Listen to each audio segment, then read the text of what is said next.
Dios me les bendiga, mis amigos de YouTube. En esta hermosa oportunidad les saluda su amigo y hermano evangelista Daniel Pineda del Ministerio Evangelístico La Hora Cero. Si usted es primera vez que entra a este canal y nunca ha visto uno de mis videos, vaya al historial y vea un par de videitos que tenemos para la edificación de vuestras almas.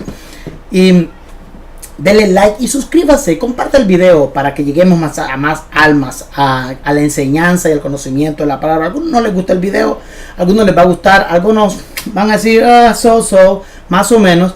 Pero en esta oportunidad quiero darte las gracias por haber entrado a mi canal. Recibe de parte del Señor una bendición grande hasta que sobreabunde, que el cielo se abra y te llene, te colme de bendiciones, llene tus manos de amor y esperanza. Dios te bendiga. En esta oportunidad yo quiero hablar de un tema muy controversial titulado ¿qué es el diezmo? Un tema muy discutido por muchas personas. ¿Por qué? Porque el diezmo en sí, involucra bienes, involucra dinero, involucra muchas cosas, porque el mal, la Biblia, la palabra de Dios dice que el principio de todos males es el amor al dinero. Y esto es lo tremendo de esto, porque hay unas personas están en contra del diezmo, otras están a favor del diezmo, y las que están en contra del diezmo son aquellas personas que tienen amor al dinero. Y muchos estarán diciendo, oye, este pastor o este evangelista está pidiendo descaradamente dinero. Yo no estoy pidiendo descaradamente dinero. No quiero que se confundan, no quiero que me malinterprete, pues no lo hacemos con esa intención. Lo que yo quiero es aclarar y decirle que es el diezmo. Ya usted considera lo que en realidad lo que usted piensa o lo que usted entienda de este video. Y esto va a empezar ahora. ¿Qué es el diezmo? Fíjense qué es el diezmo. Bíblicamente, el diezmo es la contribución personal o familiar que se le hace a la obra de Dios. O sea que no es ni a la persona, no es al pastor, no es al evangelista, no es al ministro, es a la obra de Dios que se le hace la contribución del diezmo. En el Antiguo Testamento, porque hay muchos tipos de diezmos. Déjenme decirle, hay muchos tipos de diezmos. El diezmo que se practica ahora es uno, el diezmo que se practicaba en el Antiguo Testamento, el Antiguo Pacto, es otro. En las iglesias se necesita pagar luz, se necesita pagar agua, se necesita pagar alimentos, se necesita contribuir para el ministro, se necesita, si se rompe algo en la iglesia hay que arreglarlo. A la iglesia también tiene que pagar y contribuir a la sociedad, dándole a los pobres, dándole de comer a los desamparados, dándole de vestir a los desnudos. Esa es una obra social evangélica que se tiene que dar en todas las iglesias. La iglesia que no practica la obra evangelística, la obra social, es una iglesia que está en realidad mal y está cojeando de una pierna. Pero una iglesia tiene que pagar la luz, el agua, tiene que pagar todas sus cosas. Todo lo que se da en la iglesia no es gratis, no es algo que te lo regalan, no es algo que viene de la nada. Muchas personas dicen, pues díganle a su Dios, los ateos dicen, pues díganle a su Dios que les traiga, como le mandaban al pueblo de Israel, maná del cielo. Dios puede hacerlo porque para Dios no es nada imposible, pero en este tiempo, mis hermanos, en este tiempo, dice la Biblia que hay que apegarnos, hay que obedecer las leyes parlamentarias, las leyes sociales, las leyes que están impuestas en una nación. Cuando una nación diga, los evangélicos, iglesias cristianas evangélicas, católicas, judías, lo que sea, no pagan impuestos, no pagan comida, no pagan luz, no pagan agua, no pagan nada para subsistir, en ese momento yo sí le voy a decir de que pues sinceramente el diezmo podría cortarse, aunque algo de parte de Dios, que Dios manda que demos el diezmo para poder subsistir, para que la iglesia evangélica subsista. Así que esa ley nunca se va a aprobar, porque si se aprobara, se estuviera violando la palabra, la infalibilidad de la palabra, porque la obra de Dios tiene que ser soportada por sus mismos miembros, terrenalmente hablando. El diezmo en el Antiguo Testamento, Génesis 4, registra el primer caso de ofrenda a los hijos de Adán, Caín y Abel. Caín y Abel, los hijos del primer hombre caminando sobre la tierra que era Adán, hicieron la primera ofrenda, dieron el primer diezmo. En este momento no se le puede llamar diezmo porque no había una cantidad a la cual un porcentaje, digamos, porque diezmo significa 10, ¿verdad? Un por ciento de 10. Entonces no hubo un porcentaje, no hubo una cantidad específica de lo que los hijos de Adán tenían que dar. Más sin embargo, ellos dieron su ofrenda o diezmo a Dios en ese momento. Ahora, ¿a dónde se menciona primeramente diezmo en el Antiguo Testamento? No se me confunda, estamos hablando del Antiguo Testamento. La primera vez que se menciona la palabra diezmo es en el Antiguo Testamento, se encuentra en Génesis 14. ¿Qué pasó en Génesis 14? Génesis 14 dice que venía Abraham de luchar contra los reyes de Sodoma y Gomorra. Fue a ayudar a Lot, que estaba pasando una situación bien dura en ese país, en esa nación que él decidió ir ahí. Entonces, este es el primer lugar donde se menciona la palabra diezmo. Ahora, habían diferentes tipos de diezmo, sí.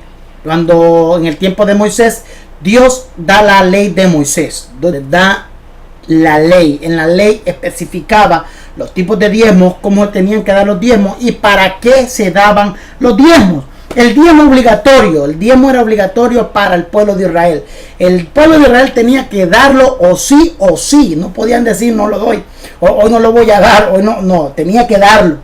El diezmo tenía que darlo el pueblo de Israel. ¿Por qué? Porque el diezmo era obligatorio. Pues imagínense si el diezmo fuera obligatorio en este tiempo, qué montón de gente estuviera violando la ley de Dios.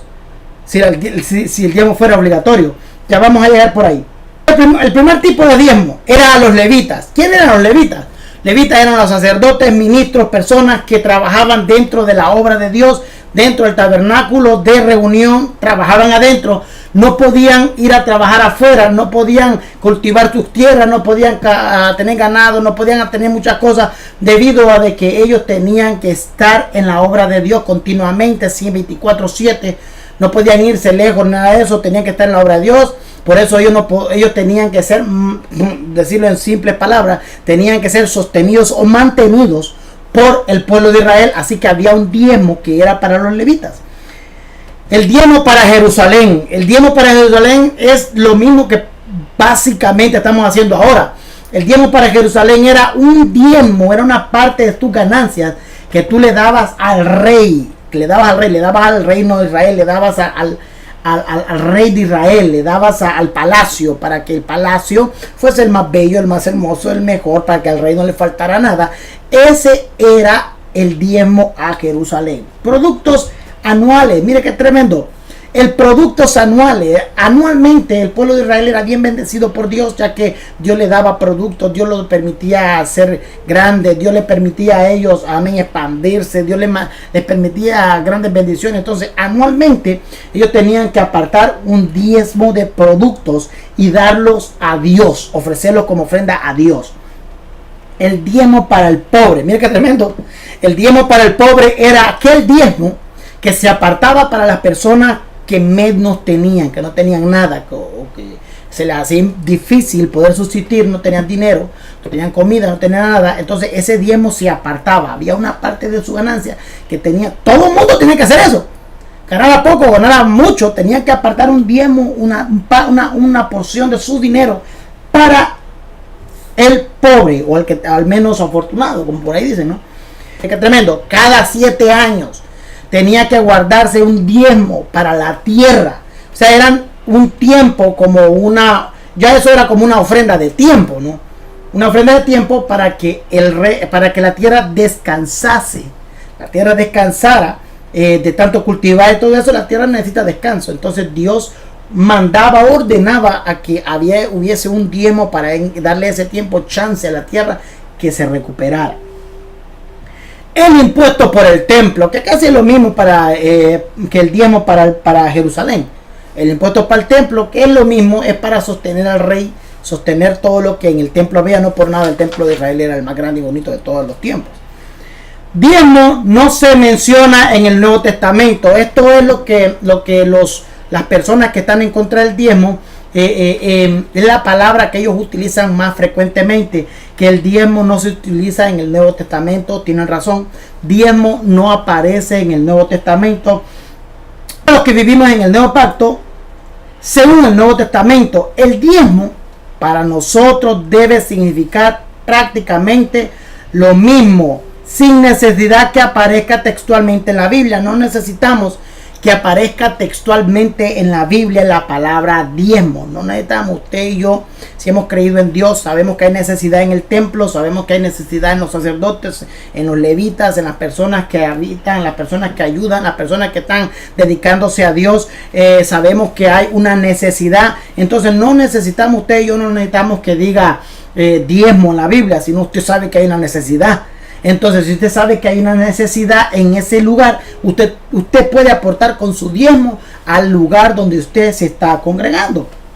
El diezmo en el Antiguo Testamento, esta es otra palabra que muchas personas están, se agarran de aquí, que dicen, oh, el diezmo nunca fue monetario, el diezmo nunca involucra dinero, el diezmo nunca involucraba dinero, monedas, papel, dólares en el Antiguo Testamento. Obviamente que no, porque en aquel tiempo del Antiguo Testamento no era así como se movía la situación. En aquel tiempo yo te cambiaba una vaca por 2 becerros. En aquel tiempo yo te cambiaba una manzana, tú me dabas 2 limones. En aquel tiempo, ¿me entiendes? Era como se daba un comercio como de un trueque. Era un trueque que se daba. Tú me das de esto, yo te doy del otro, y así los dos contribuimos a salir adelante. Ese era por eso es que antes el diezmo no se decía que era dinero, sino que eran animales, vacas, ganados, pájaros, aves o lo que usted tuviera al alcance de dar. Entonces, el verso más emblemático en cuanto a esta doctrina es el de 2 de Corintios, de que con agrado has dado conforme a sus fuerzas y aún más allá de sus fuerzas. Tremendo. Dice el apóstol Pablo, doy testimonio que ustedes con su fuerza han dado y han agradado, aún no teniendo, en otras palabras, han dado, aún teniendo necesidad, han dado de lo poco que, igual a la viuda, que de lo poco que tenía, dio. Y Jesucristo dijo, miren, esta viuda, de lo poco que da, está dando. ¿Saben por qué? Porque de lo poco que tú das, si tú tienes poco y tú contribuyes un poco a la iglesia, no es que te vas a quedar sin comer. No es que si solo tienes $1 en la cartera, lo vas a dar y vas a dejar a tus hijos sin comer. Sino que si tú tienes poco, es porque Dios así te está bendiciendo. Entonces tú das lo como conforme a Dios te ha bendecido. Esa es la palabra. Tú bendices la iglesia conforme a lo que Dios te bendijo. Si Dios te dio mucho, tú vas a poder aportar mucho. Si Dios te ha dado conforme a tu fe, entonces así Dios te va a bendecir. Eso es así. El diezmo es voluntario, no es obligatorio. El diezmo, mi hermano, no es obligatorio. El diezmo es voluntario. ¿Por qué, mi hermano Daniel Pineda, en el Antiguo Testamento el diezmo era obligatorio y ahora es voluntario? Bueno, yo te voy a decir por qué. El diezmo no es obligatorio en este tiempo. Mire, con esto algunos pastores me van a mandar y me van a querer crucificar, me van a querer cortar el cuello porque yo digo que el diezmo en este tiempo no es obligatorio. Es que en realidad el diezmo no es obligatorio en este tiempo. Ni un pastor evangélico ni una persona en este mundo puede obligarte a dar diezmos obligatorios como la iglesia esa, Pare de Sufrir, que obliga a sus feligreses a pagarle sus diezmos. Nadie puede obligarte a pagar un diezmo, nadie. ¿Por qué? Porque el diezmo es obligatorio. ¿Tú aceptas a Cristo obligado o porque quieres aceptarlo? ¿Verdad? Porque tú quieres aceptarlo, por eso aceptas a Cristo. Entonces el diezmo no es obligatorio. El diezmo, mi amado hermano, es voluntario. Porque si, hermano, si usted ve que su casa está cayendo, usted la arregla. Si usted ve que su familia tiene hambre, usted le ayuda. Si usted ve que algo está pasando en su casa, usted va y ayuda con lo que tiene a esa casa. Así mismo la iglesia, usted es miembro activo, usted es miembro de una iglesia tal. Entonces usted, mi hermano, está en la obligación. Usted está en la obligación, mi amado hermano, de ayudar a ese templo. O sea, no es obligación. Es ya por convicción propia. No es obligación. Es convicción propia. Tu convicción. Tu alma, tu espíritu. Que tú eres una persona nacida de nuevo. Te dice, ¿sabes qué? Vamos a ayudar a la iglesia. Vamos a hacer esto, vamos al otro. Vamos a evangelizar. Vamos a poner dinero para que coman estos niños. Vamos a poner dinero para mandarle ropa a estos niños que andan desnudos. Ese es el diezmo. Para eso se usa el diezmo. Entonces, si nosotros decimos, mis amados hermanos, que el diezmo en este tiempo no se debería de dar, pues no lo haga. Eso me dice que usted no es nacido de nuevo, usted no es evangélico. Pero si usted me dice que el diezmo no es obligatorio, pero lo da porque ama a su iglesia, ama a Dios y quiere que la iglesia siga adelante haciendo la voluntad de Dios, y por eso usted da su diezmo, usted está en lo correcto. Usted no da su diezmo porque el pastor lo vea. Usted no da su diezmo porque el pastor lo vea a usted como un gran diezmador por tener posiciones en la iglesia. Usted no puede dar diezmo por tener posiciones en la iglesia. Usted no puede dar diezmo porque piense que usted es el mejor predicador o porque usted es el mejor evangélico del mundo. Usted da diezmo en la iglesia porque considera que la iglesia de Jesucristo necesita, amén, de la ayuda monetaria que cada uno de nosotros podemos ofrecer de nuestro trabajo conforme a lo que Dios nos ha bendecido. Esto ha sido todo. Si te gustó, regálame un like y suscríbete al canal. Búscame para más videos de información y predicaciones. Dios te bendiga.